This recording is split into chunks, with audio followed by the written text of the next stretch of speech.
స్తోత్రము నాయన, స్తోత్రము నాయన, స్తోత్రము నాయన.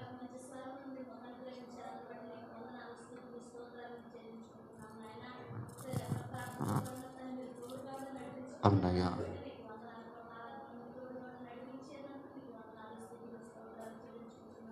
స్తోత్రం, స్తోత్రం, స్తోత్రం.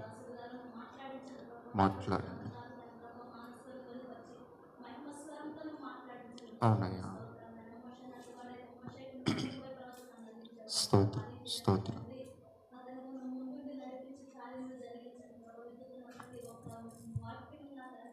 అవునయ్యా, స్తోత్రం, స్తోత్రం, స్తోత్రం. ఫలింపచేయండి, ఫలింపచేయండి. స్తోత్ర, స్తోత్ర, స్తోత్ర, స్తోత్రం, స్తోత్రం, స్తోత్రం, స్తోత్రం, స్తోత్రం. స్తుతి నాయన, స్తుతి నాయన, స్తుతి నాయన.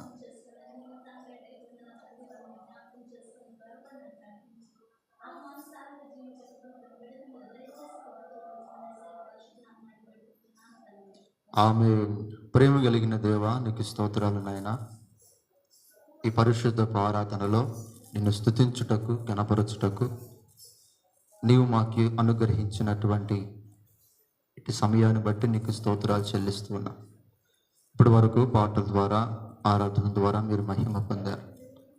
కొద్ది నిమిషాలు నీ వాక్యమును మేము ధ్యానం చేయబోతూ ఉండగా, వాక్యం అయ్యున్న దేవా, మీరు మాతో సూటిగా, తేటగా, మొహమాటం లేకుండా మీరు మాట్లాడండి. వాక్యము కొరకు మేము ఆశ పెట్టుకొని ఉండగా, ఆశ కలిగిన మా ప్రాణములను మీరు తృప్తిపరచండి. నీ వాక్యము మా హృదయంలో ఒక నదిగా ప్రవహింపచేయమని వేడుకుంటూ ఉన్నాం. ఈరోజు నా ప్రభువా, నీ పక్షాన ఈ అలుపుడను, ధూళి లాంటి వాడిని నిలబెట్టుకున్నారు. అయ్యా, నన్ను నీ సులువు చాటును మరుగుపరచుకోండి. నా నోట మీ మాటలు ఉంచండి. ఈరోజు కూడా నేనే తగ్గిపోవాలి, మీరే హెచ్చించబడాలి. నేను కనుమరుగైపోవాలి, మీరు ప్రత్యక్షమవ్వాలి. అటు విధమైన కృప చూపండి. బుద్ధి, జ్ఞాన వాక్యములను మాకు నేర్పించండి. ఈరోజు మీరు మాట్లాడబోతున్న మాటలు ప్రభా మా హృదయంలో స్థిరపడుటకు సహాయం చేయమని వేడుకుంటూ, వాక్యము ధారాళంగా రాకుండా అడ్డుపడుతున్న ప్రతి చీకటి కార్యాలు యేసు నామములో లయపరుస్తూ మీరే మాట్లాడి మహిమ పొందమని, సమస్తమును మీ స్వాధీనపరుచుకోమని యేసయ్య శక్తి కలిగిన నామమున అడిగి వేడుకుంటున్నాము తండ్రి, ఆమేన్.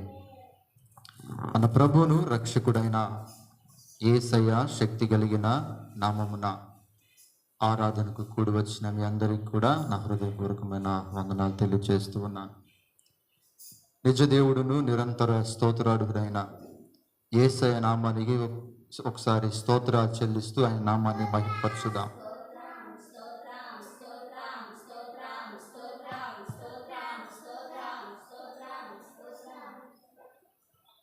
ఈరోజు ఒక ప్రత్యేకమైనటువంటి రోజు అంట, తెలుసా మీకు?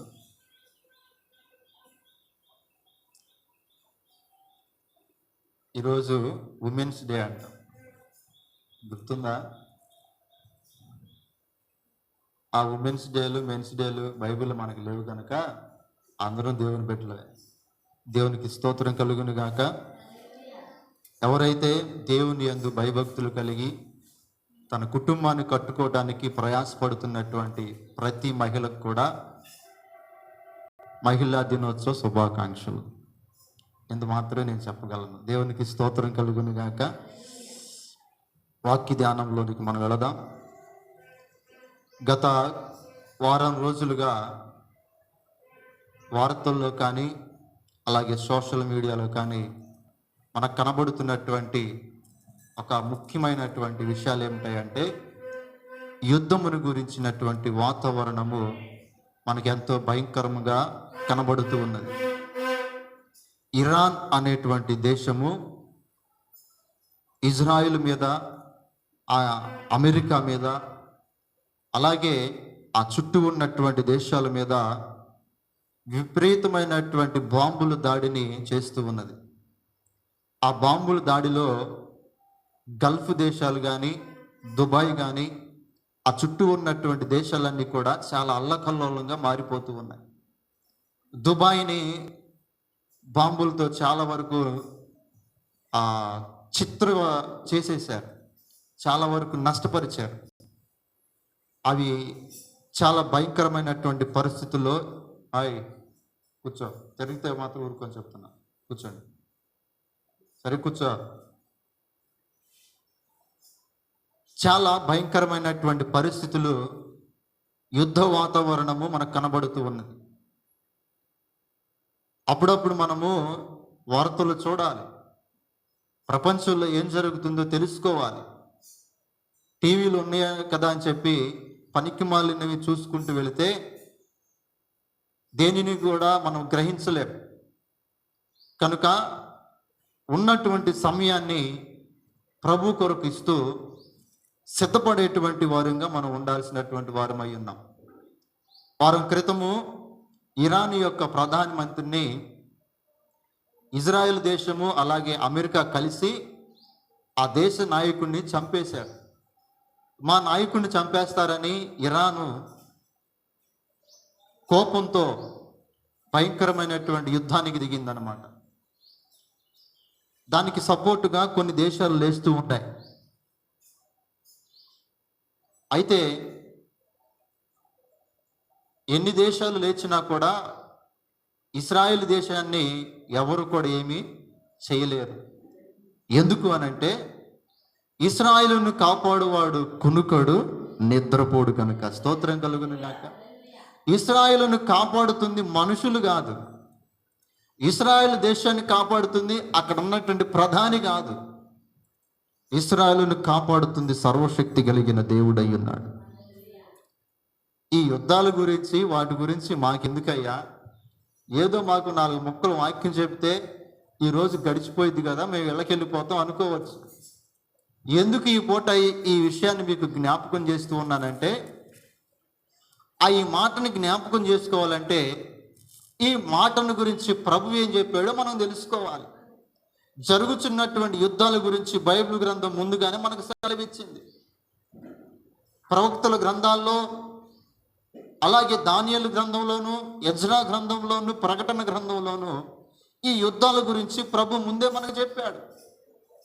అలాగే యేసు ప్రభుల వారు భూమి మీద నివసించినటువంటి ఆ దినాలు, ఆయన ప్రకటించినటువంటి దినాల్లో కూడా ఆయన ఉండగానే ఆయన రాకడ గురించి ముందే చెప్పాడు. ఆయన మరణించక ముందే మరణించిన తర్వాత ఆయన మరలా వచ్చేటప్పుడు, రెండవసారి వచ్చేటప్పుడు జరిగేవంటి గుర్తులు ఏమిటో ఆయన ముందుగానే చెప్పాడు. ఆ గుర్తుల్లో నుంచి ఒక గుర్తే ఈరోజు మనం తెలుసుకోవాల్సినటువంటి విషయం అయి ఉన్నది. మత్తయి రాసిన సువార్త 24వ అధ్యాయం 6వ వచనం నుంచి చదవండి.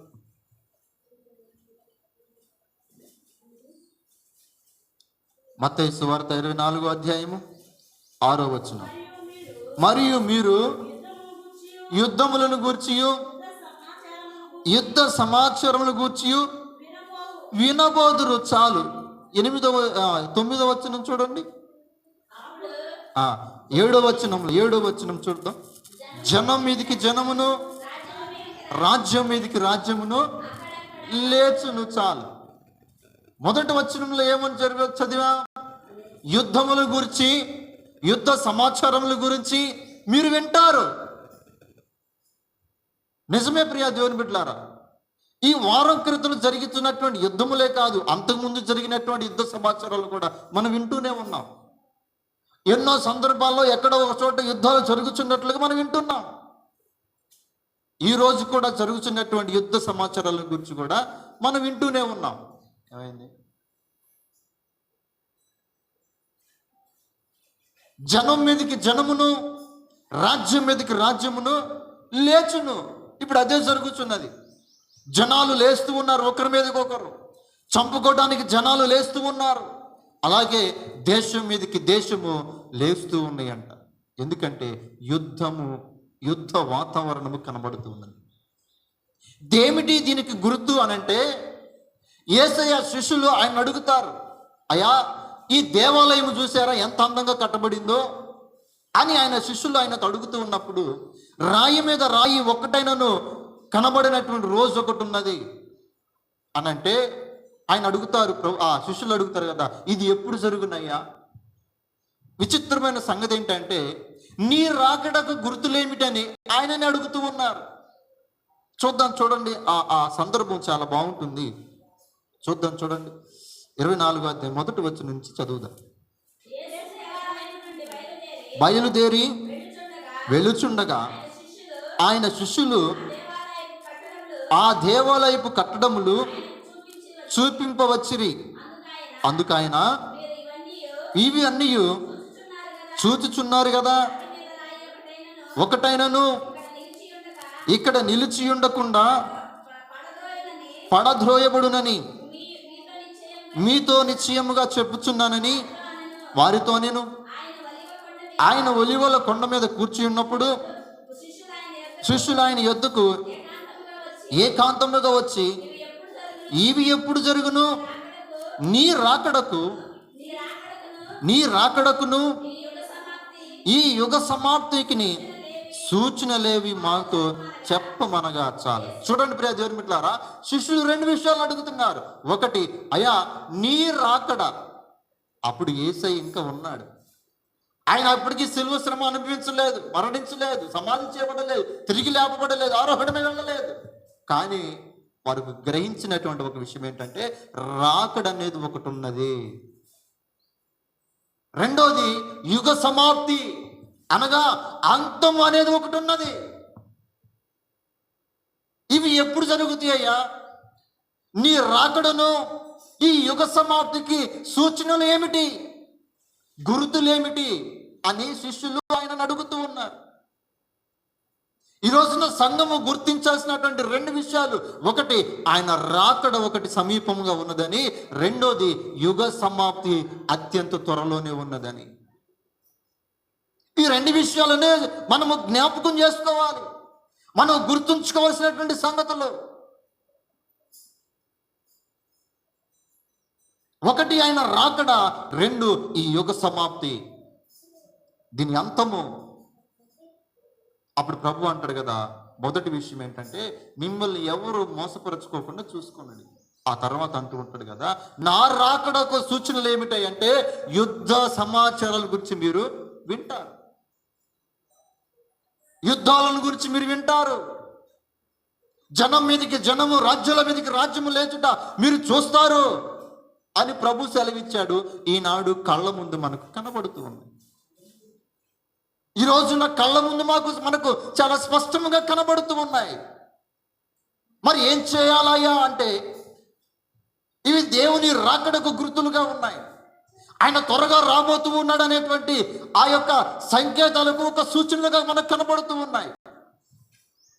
ఈ రోజున ప్రభు సంఘాలను ఒక విషయాన్ని హెచ్చరిస్తూ ఉన్నాడు. ఏంటంటే ఒక విషయంలో మీరు అధికంగా ఉండాలని హెచ్చరిస్తూ ఉన్నాడు. ఒక విషయంలో మీరు అధికంగా ఉండాలి. మీకు కళ్ళకు కనబడుతున్నటువంటి ఈ సమాచారాలు మీకు వినబడుతూ ఉన్నప్పుడు మీలో ఒక విషయము అధికమవ్వాలి. ఏమి అధికమవ్వాలంటే అంత్య దినాలలో ప్రార్థన అధికమవ్వాలంట. స్తోత్రం కలుగునుగాక. ఇవి అంత్య దినాలు, ఇవి అపాయకరమైనటువంటి దినాలు, ఇవి కరువులు సంభవిస్తున్నటువంటి దినాలు, ప్రేమలు చల్లారిపోతున్నటువంటి దినాలు, అపాయకరమైనటువంటి పరిస్థితుల్లోనికి మనం వచ్చాం. ఈ అంత్య దినాల్లో అంట ప్రార్థన అధికము చేసుకోవాలంట. స్తోత్రం కలుగును గాక. అందుకనే ప్రభువు గెత్సమనే తోటలో శిష్యులతో ఒక మాట చెబుతూ ఉంటాడు. చూద్దాం, చూడండి, 24వ అధ్యాయంలోనే 26వ అధ్యాయంలో 26వ అధ్యాయము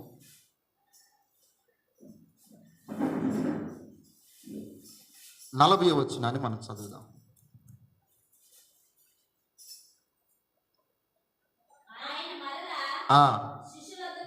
శిష్యుల యొద్దకు వచ్చి వారు నిద్రించుట చూచి ఒక గడి అయినను నాతో కూడా మేల్కొని ఉండలేరా? మీరు శోధనలో ప్రవేశించుకుంటున్నట్లు మెలకుగా ఉండి ప్రార్థన చేయుడి. కానీ బలహీనమై ఉన్నది. చాలు.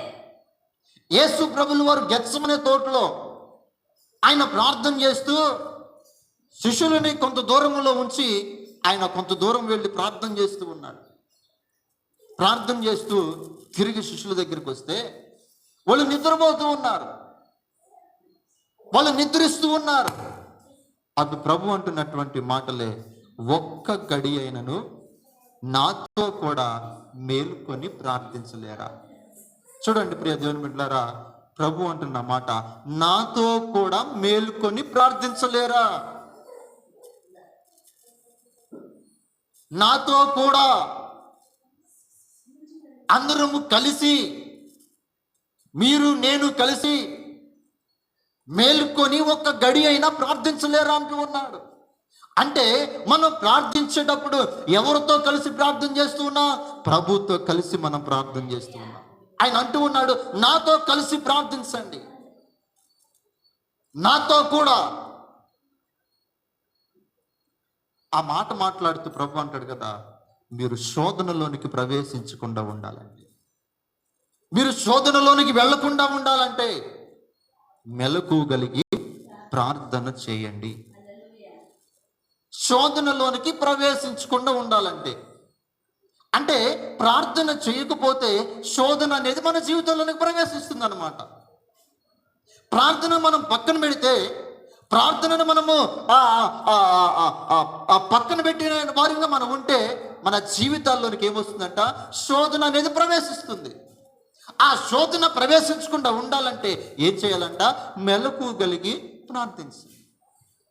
ఈ రోజున ఈ ప్రార్థన జీవితము అధికమవ్వాలి. మన జీవితంలో, మన ఆత్మీయ జీవితంలో ప్రార్థన అధికమవ్వాలి, ప్రార్థన అధికమవ్వాలి.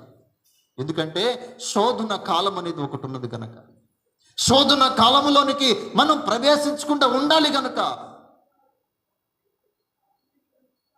యేసుక్రీస్తు ప్రభులు వారు చెప్పింది ఆ రోజు కలిగేటువంటి శ్రమల గురించి కాదు, ఆ రోజు కలిగేటువంటి శోధనల నుంచి కాదు.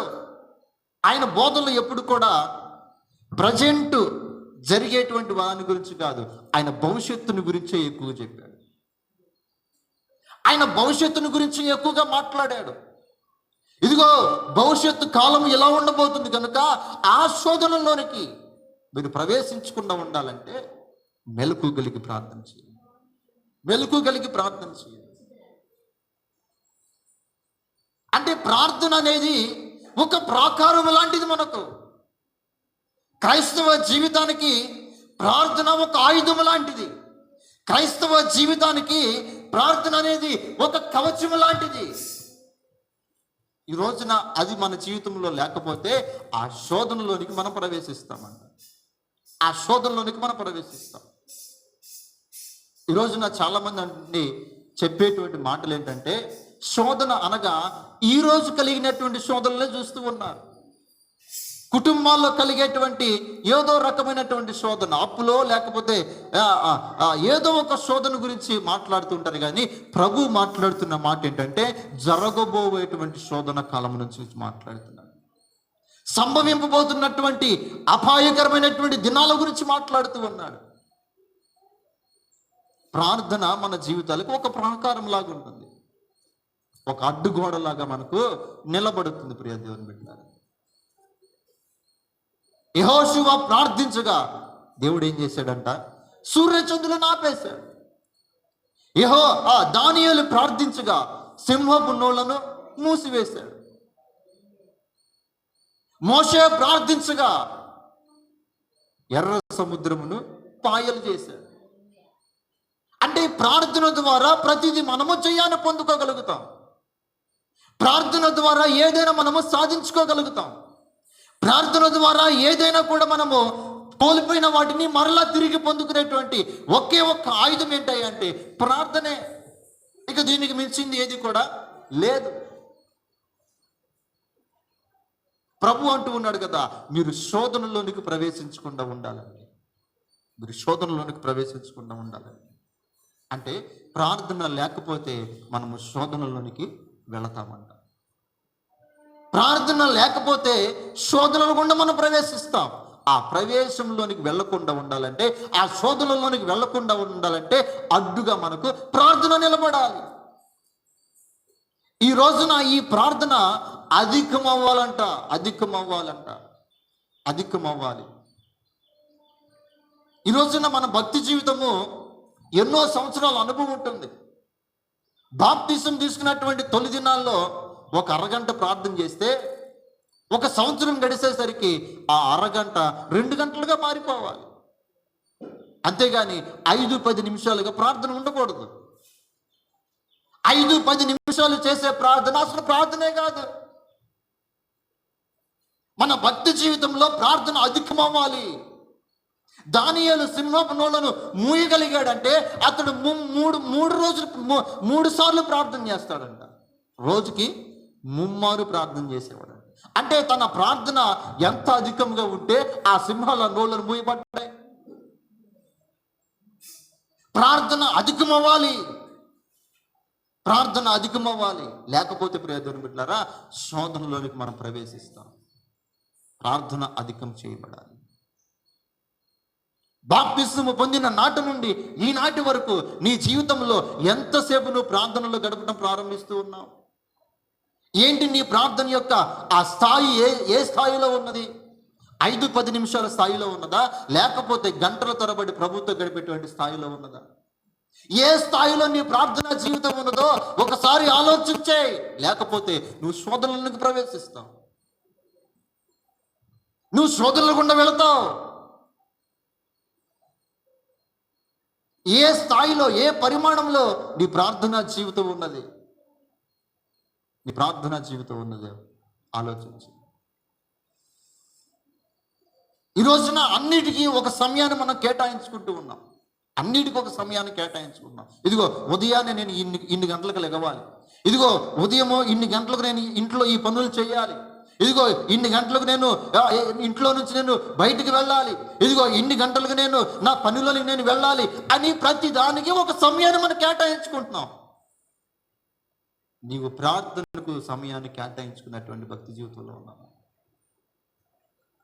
ప్రార్థనకు ఒక సమయాన్ని కేటాయించుకొని ఆ సమయము ప్రార్థనకే కేటాయించే విధముగా నీ భక్తి జీవితాన్ని నువ్వు కొనసాగిస్తూ ఉన్నావా? అంటే ఇప్పటి వరకు కూడా నీవు ప్రార్థనకు ఒక సమయాన్ని కేటాయించుకోలేదంటే మనం నామకార్థంగా జీవిస్తున్నాము, నామకార్థంగా భక్తి చేస్తూ ఉన్నాం, ఏదో నామకార్థంగా ప్రభువుని నమ్ముకున్నాం. లేదు ప్రియా దేవుని బిడ్డలారా, శోధనలోనికి వెళ్లకుండా ఉండాలంటే మన ప్రార్థన అధికం అవ్వాల్సిందే, మన ప్రార్థన అధికముగా చేయబడాల్సిందే. అధికమైన ప్రార్థన మనల్ని శోధనలోనికి ప్రవేశించకుండా చేస్తుంది. అధికమైన ప్రార్థన మనకు శోధనకి మధ్యలో ఒక అడ్డుగా నిలబడుతుంది. ప్రభు మాట్లాడిన మాట అంత్య దినాల్లో కలిగేటువంటి శోధన గురించి మాట్లాడాడు. ఈరోజు నీకు రోగాలు వచ్చినాయనో, లేకపోతే అప్పులు తీరలేదనో, లేకపోతే చదువులతో వచ్చినటువంటి ఈ శోధనలు కాదు. అవి ప్రతి మనిషి జీవితంలో వస్తూ ఉంటాయి, వెళ్ళిపోతూ ఉంటాయి. ఇవి కాదు, ఈ శోధన కాదు. జరగబోయే ఒక శోధన ఉన్నది. రాబోయే కాలము అపాయకరమైనటువంటి శోధన కాలం రాబోతూ ఉన్నది. ఆ శోధనలోనికి ప్రవేశించకుండా ఉండాలంటే ఇప్పటి నుంచే నువ్వు మేలుకోవాలి.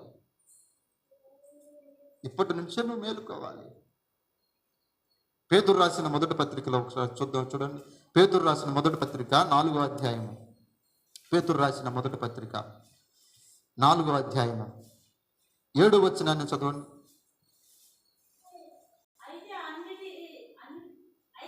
అయితే అన్నిటి అంతము సమీపమై ఉన్నది కాగా మీరు స్వస్థ బుద్ధి గలవారై ప్రార్థనలు చేయుటకు మెలకువగా ఉండుడి చాలు. అయితే అన్నిటికీ అంతం ఏమై ఉందంట? సమీపించి ఉన్నది. ఇక అన్నిటికీ అంతము దగ్గర పడి ఉన్నది. శోధన కాలము దగ్గరకు వచ్చి ఉన్నది. అంత్య దినములకు కాలము దగ్గర పడి ఉన్నది, సమీపముగా ఉన్నది. కనుక ఏం చేయాలంట? మెలకువగా ఉండి ప్రార్థన చేయాలి.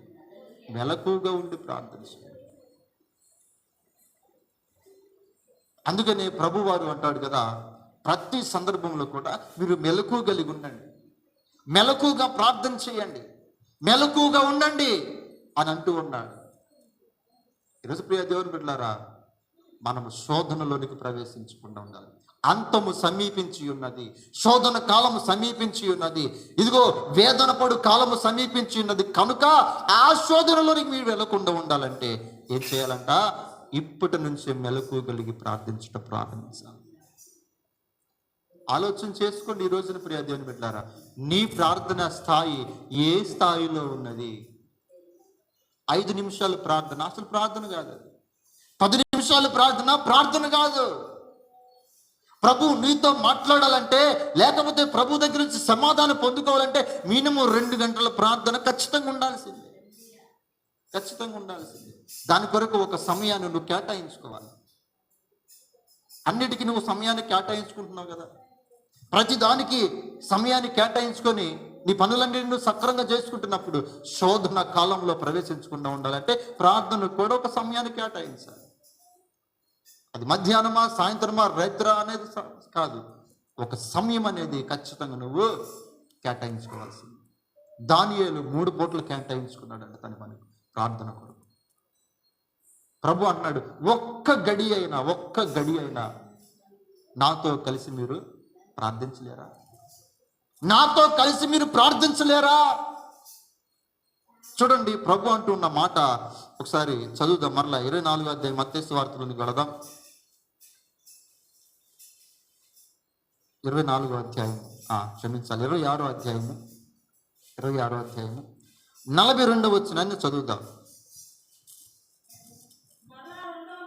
మరలా రెండో మారు వెళ్ళి, నా తండ్రి,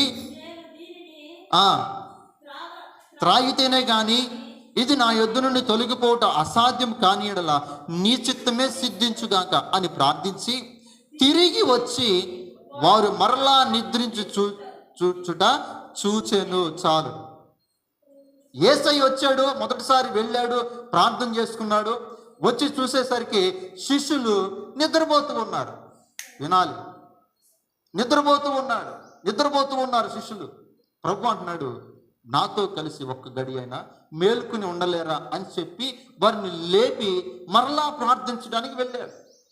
వెళ్ళి, అయ్యా నీ చిత్తమే నాకు జరుగునుగా కానీ ప్రార్థన చేసి మరలా తిరిగి వచ్చాడంట శిష్యుల దగ్గరికి. తిరిగి వచ్చినప్పుడు కూడా వారు మరలా నిద్రపోతూనే ఉన్నారు. అంటే ప్రభు నీ దగ్గరకు వస్తూ ఉన్నప్పుడు నువ్వు నిద్రమత్తుగా ఉంటే ప్రభు వెళ్ళిపోతాడు. ప్రభు నిన్ను కలుసుకోవడానికి, లేదా ఆయన నిన్ను కలుసుకోవడానికి ఉదయమే కావచ్చు, లేకపోతే ఏ సమయంలో అయినా ఆయన నీ దగ్గరకు వచ్చినప్పుడు నువ్వు నిద్రమత్తుగా ఉంటే ఆయన వెళ్ళిపోయేటువంటి ప్రమాదం ఉన్నది.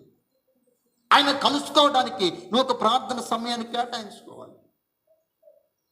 నీ ప్రార్థన అధికమవ్వాలి.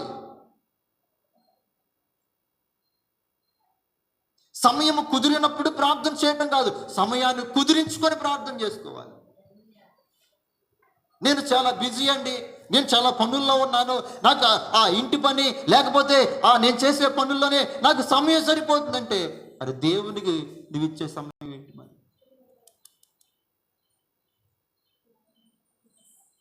నీ ప్రార్థన స్థాయి ఏ విధంగా ఉంది?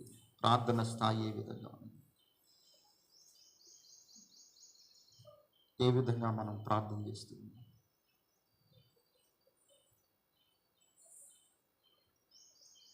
ఆలోచన చేయాలి ప్రియ దేవుని బిడ్డలారా. శోధనలోనికి ప్రవేశించకుండా ఉండాలంటే మెలకువగలిగి నాతో కూడా ప్రార్థించాలి. అంటే మనం ప్రార్థన చేసినప్పుడు ప్రభు మన పక్కనే ఉంటాడు. మనం ప్రార్థన చేసినంతసేపు ప్రభు మన పక్కనే ఉంటాడు. నువ్వు 5 నిమిషాలు ప్రార్థన చేస్తే 5 నిమిషాలే ఉంటాడు. అది గంట ప్రార్థన చేస్తే గంట నీతోనే ఉంటాడు. 2 గంటలు ప్రార్థన చేస్తే 2 గంటలు నీతోనే ఉంటాడు. యాకోబు ఎబ్బేకు రేవు దగ్గర రాత్రంతా మనుషుడితో ఏం చేస్తున్నాడంట? పోరాడుతూ ఉన్నాడు. రాత్రంతా ప్రార్థనలో పోరాడుతూ ఉన్నాడు. రాత్రంతా దేవుడు యాకోబుతోనే ఉన్నాడు. అంటే నువ్వు ప్రార్థనలో ఎంతసేపు గడుపుతావో అంతసేపు ప్రభు నీతోనే ఉంటాడు, నీ పక్కనే ఉంటాడు. నువ్వు చేసే ప్రార్థన శోధనలోనికి ప్రవేశించకుండా ఆపేస్తుంది. ఈరోజు నీ ఎంత సమయాన్ని నువ్వు ప్రభుకి కేటాయిస్తూ ఉన్నావు? శుక్రవారం పగలంతా నేను 10 గంటల నుంచి 3 గంటల వరకు ప్రార్థనలో ఉన్నాను. దాదాపు 5 గంటలు వాక్యం చదవటం, పాటలు పాడుకోవటం, ప్రార్థన చేసుకోవటం. ఏసిన తలుపు తీలా. ఎందుకు ఈ మాట చెబుతున్నానంటే ప్రార్థన అధికం అవ్వాలి, లేకపోతే శోధనలోకి ప్రవేశిస్తాం. ఇవి అంత్య దినాలు కనుక, యుద్ధమును గురించి, యుద్ధ సమాచారాల గురించి మనం వింటున్నాం కనుక, ఆయన రాకడ అతి సమీపంగా ఉన్నది కనుక సంఘము ప్రార్థించే వారంగానే ఉండాలి. అపోస్తుల కార్యములు 12వ అధ్యాయం, అపోస్తుల కార్యములు 12వ అధ్యాయం 5వ వచనాన్ని చదవండి. పేతురు చెరసాలలో ఉంచబడెను. సంఘమైతే అతని కొరకు అత్యాశక్తితో దేవునికి ప్రార్థన చేయుచుండెను. చాలు. ఎట్లా చేస్తున్నారంటే సంఘము అత్యాశక్తితో ప్రార్థన చేస్తూ ఉన్నారంట. అత్యాశక్తితో ప్రార్థన చేస్తూ ఉన్నారు. వారు ప్రార్థన చేస్తే దేవుడే చెరసాలోనికి దిగివచ్చాడు. స్తోత్రం కలుగును గాక. దేవుని దూత చెరసాలోనికి దిగివచ్చి పేతురు యొక్క సంఖ్యలను ఓడదీసింది. ఈరోజు నీ కుటుంబం ఏ సంఖ్యలతో బంధించబడిందో ఆ సంఖ్యలు తెంచబడాలంటే నువ్వు అత్యాశక్తితో ప్రార్థన చేయాలి. నీ కుటుంబం సంఖ్యలు, అపవాది వేసిన సంఖ్యల నుంచి, ఆ బంధకాల నుంచి విడిపించబడాలంటే ఒకటే ఆయుధం, అది ప్రార్థన అయి ఉన్నది. అతి ఆసక్తితో చేసే ప్రార్థన దేవుని దగ్గర నుంచి జవాబును తీసుకొని వస్తుంది. ఆ రాత్రి చెరసాలలోనికి దేవుని యొక్క దూత వచ్చి పేతురుకి వేయబడిన సంఖ్యలను ఊడదీసేసి, ఈరోజు నువ్వు ఏ శోధనలు గుండా, ఏ సంఖ్యలు గుండా నువ్వు బంధించబడ్డావో తెలియదు, కానీ అవి విప్పాలంటే ప్రార్థన మాత్రమే పరిష్కారం. ప్రార్థన మాత్రమే పరిష్కారం, ఇక వేరేది ఏమీ లేదు. ఎక్కడికి వెళ్ళినా నీ శోధనలు, నీ శ్రమలో పోవు. ఎక్కడికి వెళ్ళినా నీ సంఖ్యలు తెంచబడవు. ప్రార్థనకు మాత్రము ఆ శక్తి ఉన్నది. ప్రియదేవునికి అత్యాశక్తితో సంఘం అంతా ఏం చేసిందంట? ప్రార్థన చేసింది అత్యాశక్తితో. చూడండి, ఆ కింద చదువుదాం మనము. 6వ వచనం నుంచి చదవండి.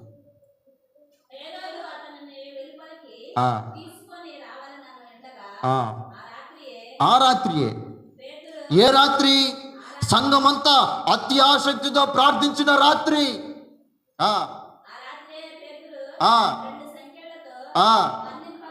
బంధింపబడి ఇద్దరు సైనికుల మధ్య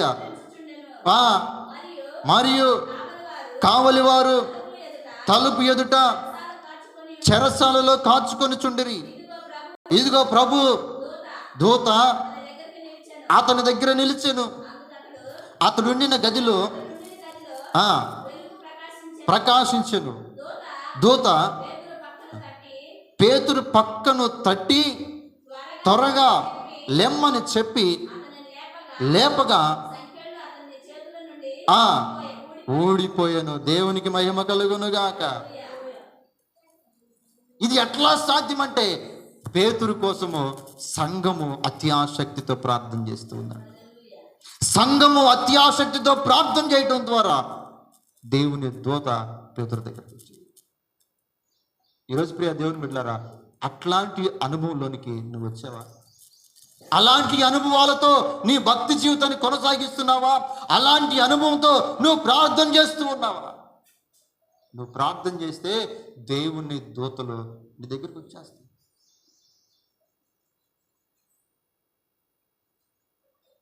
దేవుని దూతలు నీ దగ్గరికి వచ్చేస్తాయి. శుక్రవారము మధ్యాహ్నము ఆ ప్రార్థన చేస్తున్నటువంటి సమయంలో ఎవరో నా వెనకాల తిరుగుతున్నట్లుగా, నడుస్తూ ఉన్నట్లుగా, సంచరిస్తూ ఉన్నట్లుగా గమనించడం ప్రారంభించాను. ప్రార్థన స్థాయి పెరగాలి మనకు. ఎందుకంటే ఇది అంత్య దినాల్లో మనం ఉన్నాం. ప్రార్థన స్థాయి పెరగాలి. 5-10 నిమిషాలు ప్రార్థన ఆపేసి గంటల తరబడి ప్రార్థించే ప్రార్థన జీవితం మనకు కావాలి. అడగండి ప్రభుని, అయ్యా ప్రార్థించే ప్రార్థన ఆత్మను నాకు దయచేయండి, ప్రార్థన ఆత్మను నాకు దయచేయండి అని ప్రభుని అడగండి. ప్రార్థించండి, ప్రాకులాడండి, గోజాడండి, ఏడవండి, కన్నీరు కార్చండి. ఈ రోజున నువ్వు కార్చే కన్నీరు ప్రతిదీ కూడా ఆయన బుడ్డిలో దాస్తాడు.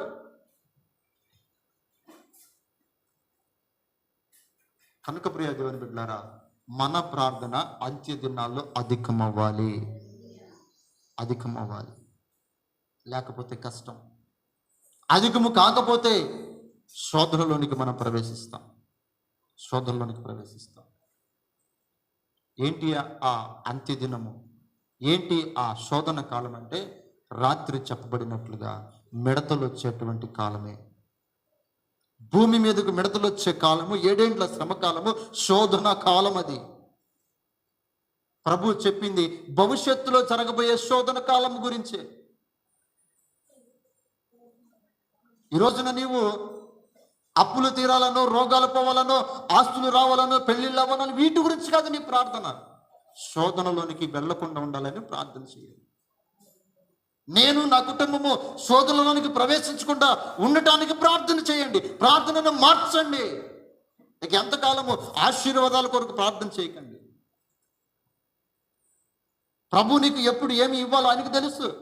మొదట ఆయన నీతిని, రాజ్యాన్ని వెతకండి, అప్పుడు అవన్నీ మీకు అనుగ్రహించబడతాయి. కనుక శోధనలోనికి ప్రవేశించుకుండటానికి ప్రార్థన చేయండి. కుటుంబం రక్షించబడటం కొరకు ప్రార్థన చేయండి. సంఘము రక్షించబడటకు ప్రార్థన చేయండి. సమాజము బాగు కొరకు ప్రార్థన చేయండి. ప్రాంతము రక్షించబడటం కొరకు ప్రార్థన చేయండి. అంతేగాని ఏం తినాలా, ఏం తాగాలా, ఏం ధరించుకోవాలా అనే వాటి కొరకు ప్రార్థించండి. అవి కావాలని పరలోకమందున్న మన తండ్రికి తెలుసు. కనుక ప్రియ దేవుని బిడ్డలారా, అంత్య దినాల్లో మన ప్రార్థన ఏమవ్వాలి? అధికము అవ్వాలి. ఈ మాటను మీ మనసులో ముద్రించుకోండి. అంత్య దినాల్లో మన ప్రార్థన అధికము అవ్వాలి. ఈ మాటను ముద్రించుకోండి. ఈ రోజున ఎప్పుడు సమయం దొరికితే అప్పుడు ఒక సమయాన్ని కేటాయించుకోండి. ఆ సమయంలో ప్రార్థన చేయండి. ఇంకా ఎక్కువ సమయం దొరికితే అది ప్రార్థనకు ఉపయోగించండి. వాక్యం చదవటానికి ఉపయోగించండి. సమయాన్ని పోనీక సద్వినియోగపరుచుకుంటూ జ్ఞానము కలిగిన వారిగా ప్రవర్తించుదురుగాక. అటు కృప ప్రభు మీ అందరికి అనుగ్రహించి, నడిపించి, స్థిరపరిచి, బలపరచునుగాక. ప్రార్థన చేద్దాం.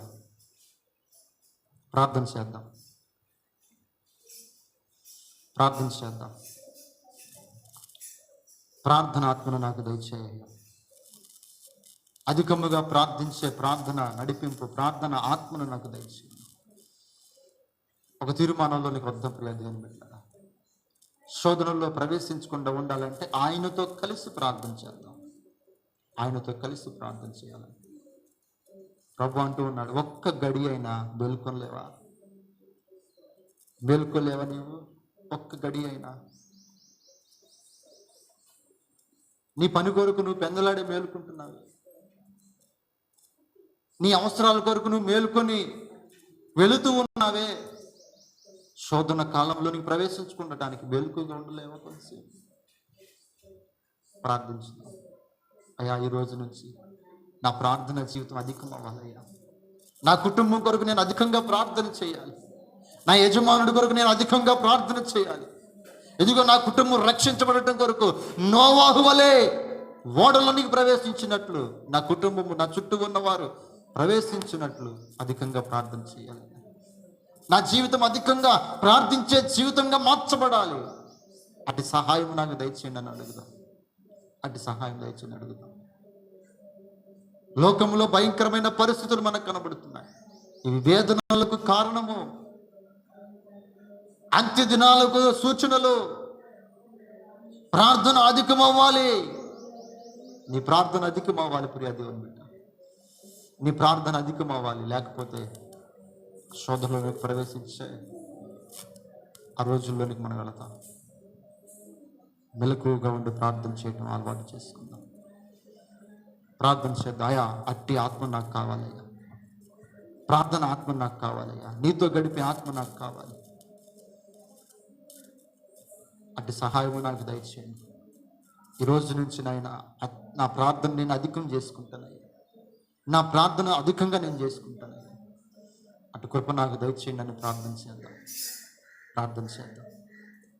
ప్రేమ కలిగిన మా దేవా, నీకు స్తోత్రాలు నాయన. ఈ మధ్యాహ్న సమయంలో మీరు మాట్లాడిన విధానాన్ని బట్టి నీకు కృతజ్ఞతాస్తుతులు చెల్లిస్తూ ఉన్నా.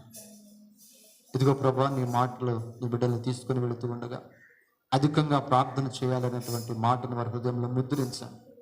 శోధనలో నీకు ప్రవేశించకుండా ఉండినట్లు అధికంగా ప్రార్థన చేసే ప్రార్థన ఆత్మ ప్రతి ఒక్కరికి దయచేయునుగాక.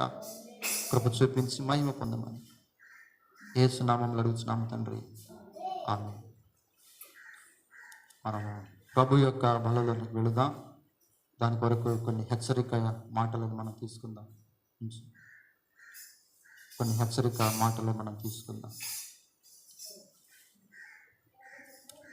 కొరింథీయులకు రాసిన మొదటి పత్రిక 11వ అధ్యాయం 23వ వచనం నుంచి చదువుదాం. నేను మీకు అప్పగించిన దానిని ప్రభువు వలన పొందుతుని, ప్రభు అయిన యేసు తాను అప్పగింపబడిన రాత్రి ఒక రొట్టెను ఎత్తుకొని కృతజ్ఞతాస్తుతులు చెల్లించి దానిని విరిచి, ఇది మీ కొరకైన నా శరీరము, నన్ను జ్ఞాపకము చేసుకున్నటకై దీనిని చేయుడని చెప్పాను. ఆ ప్రకారమే భోజనమైన పిమ్మట ఆయన పాత్రను ఎత్తుకొని, ఈ పాత్ర నా రక్తం వలనైన క్రొత్త నిబంధన, మీరు దీనిలోనిది త్రాగునప్పుడల్లా నన్ను జ్ఞాపకం చేసుకున్నటకై దీనిని చేయుడని చెప్పాను. మీరు ఈ రొట్టెను తిని ఈ పాత్రలోనిది త్రాగునప్పుడల్లా ప్రభు వచ్చే వరకు ఆయన మరణమును ప్రచురించుదురు. కాబట్టి ఎవడు అయోగ్యముగా ప్రభు యొక్క రొట్టెను తినునో లేక ఆయన పాత్రలోనిది త్రాగునో వాడు ప్రభు యొక్క శరీరమును గూర్చి రక్తమును గూర్చి అపరాధి అగును. కాబట్టి ప్రతి మనుష్యుడు తను తాను పరీక్షించుకొనవలెను. అలాగూ చేసి ఆ రొట్టెను తిని ఆ పాత్రలోనిది త్రాగవలెను. ప్రభు శరీరం అని వివేచింపక తిని త్రాగువాడు తనకు శిక్షావిధి కలుగుటకే తిని త్రాగుచున్నాడు. ఇందువలననే మీలో అనేకులు బలహీనులను రోగులనై ఉన్నారు, చాలా మంది నిద్రించుచున్నారు. కనుక ప్రియ దేవుని బిడ్డలారా, ప్రతిసారి తీసుకునేటువంటి హెచ్చరికే కదా, ఏముందులే అనుకోవద్దు. ఆయన శరీరము ఆయన రక్తాన్ని మనం తీసుకుంటున్నప్పుడు జ్ఞాపకం చేసుకోవాలంట. ఏం చేసుకోవాలంట? జ్ఞాపకం చేసుకోవాలి. ఏమని జ్ఞాపకం చేసుకోవాలి? ఎందుకు నుంచున్నా? కూర్చో. ఏమని జ్ఞాపకం చేసుకోవాలంటే, ఇది నా కొరకు విరవబడిన ఆయన శరీరము, ఇది నా కొరకు ఆయన కార్చిన రక్తము అని జ్ఞాపకం చేసుకోవాలి. ఆయన సిలువ శ్రమను జ్ఞాపకం చేసుకోవాలి. ఆయన అనుభవించిన శోధన, ఆయన అనుభవించిన శ్రమను జ్ఞాపకం చేసుకోవాలి. జ్ఞాపకం చేసుకోమంటే సంవత్సరానికి ఒకసారి వచ్చే శ్రమల దినాన్ని జ్ఞాపకం చేసుకోవడం కాదు. జ్ఞాపకం చేసుకోమంటే శ్రమల దినాలు వచ్చినాయి కదా, ఇక నుంచి మేము 40 రోజులు ఉపవాసం ఉంటామని జ్ఞాపకం చేసుకోవటం కాదు. ఆయన శ్రమను జ్ఞాపకం చేసుకోవాలి. ఆయన ఎందుకు గాయపరచబడ్డాడో జ్ఞాపకం చేసుకోవాలి. ఆయన ఎందుకు మరణించాడో జ్ఞాపకం చేసుకోవాలి. ఆయన ఎందుకు రక్తము కార్చాడో జ్ఞాపకం చేసుకోవాలి. ఎందుకంటే ఇది మనందరి కొరకు, మనల్ని పరిశుద్ధపరచుట కొరకు, పాప విమోచన కొరకు, విడిపించడం కొరకు. ఇది చేసినప్పుడల్లా దాన్ని జ్ఞాపకం చేసుకోవాలండి. కనుక ప్రియ దేవుని బిడ్డారా, ఆయన శరీరము రక్తం మన మధ్యలోకి వస్తున్నప్పుడు మనం జ్ఞాపకం చేసుకోవాలి. ఇది నా కొరకే, నా అపరాధములను బట్టి ఆయన మరణించాడు, నా నా నా యొక్క అపరాధములను బట్టి ఆయన శిక్షించబడ్డాడు, నా అపరాధములను బట్టి ఆయన కొట్టబడ్డాడు, ఆయన నలగొట్టబడ్డాడు. ఆయన శరీరం నాగల చాలా వల్ల దున్నబడిందని మనం జ్ఞాపకం చేసుకోవాలి. ఇది నా కొరకే, నా కోసమే, నేను చేసినటువంటి పాపములను బట్టి ఆయన శిక్ష అనుభవించాడని జ్ఞాపకం చేసుకోవాలన్న. ఇంకొకటి, ఆయన మరణమును ప్రచురపరచాలి, ప్రకటించండి. ఎవరికైనా సరే ఆయన నీ కొరకే మరణించాడని ప్రకటించండి. మరొకటి, ఆ పాత్రలను తాగి మనం ఏం చేయాలంట? యోగ్యముగా ఎంచుకోవాలి. ఆయన చేయి వేసేటప్పుడంట యోగ్యులమే, నేను అర్హుండే, నేను అర్హత కలిగిన వాడినే అని మనల్ని మనం ఏం చేసుకోవాలంట, పరీక్షించుకోవాలి, పరిశీలన చేసుకోవాలి. ఏమున్నది నాలో దోషం, ఏ అతిక్రమం ఉన్నది, ఏం దాచిపెట్టాను అని పరిశీలన చేసుకొని దాని నుంచి విడుదల పొంది యోగ్యముగా చేయగలగాలి.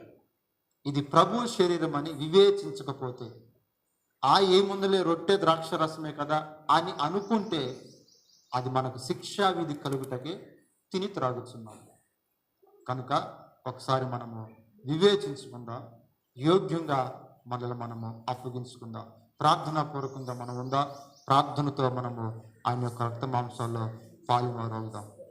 ప్రార్థన చేద్దాం, ప్రార్థన చేద్దాం, ప్రార్థన చేద్దాం, ప్రార్థన చేద్దాం, ప్రార్థన చేద్దాం, ప్రార్థన చేద్దాం. స్తోత్రమయ్యా, స్తోత్రమయ్యా, స్తోత్రమయ్యా, స్తోత్రమయ్యా, స్తోత్రమయ్యా, స్తోత్రమయ్యా. నీకే స్తుతి, నీకే స్తుతి, నీకే స్తుతి. స్తోత్రం, స్తోత్రం, స్తోత్రం. ప్రార్థన చేద్దాం, ప్రార్థన చేద్దాం, ప్రార్థన చేద్దాం.